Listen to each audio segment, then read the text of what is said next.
cần xây lên nó cần rồi về đồn lòng đi về quang lại trinh trắng đèn I'm inside thằng foreign Him dying for like I'm gonna make don't end đi Him lên đi cho bạn bóng em không dài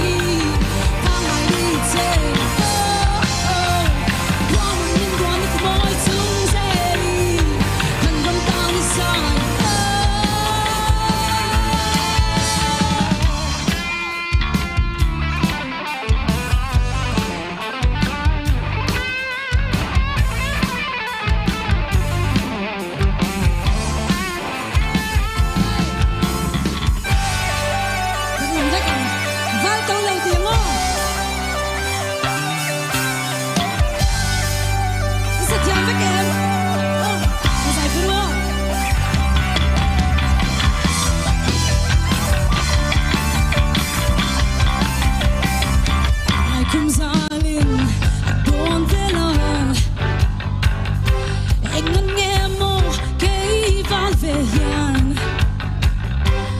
suy lung mà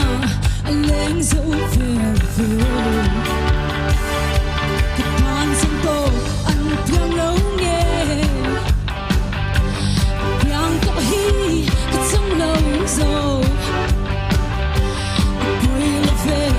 cái lên giang giang ra đâu lung lên không nghe lên ngắm mơ lên đây cái sang sang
lần rây vui tơ ôm về xa làng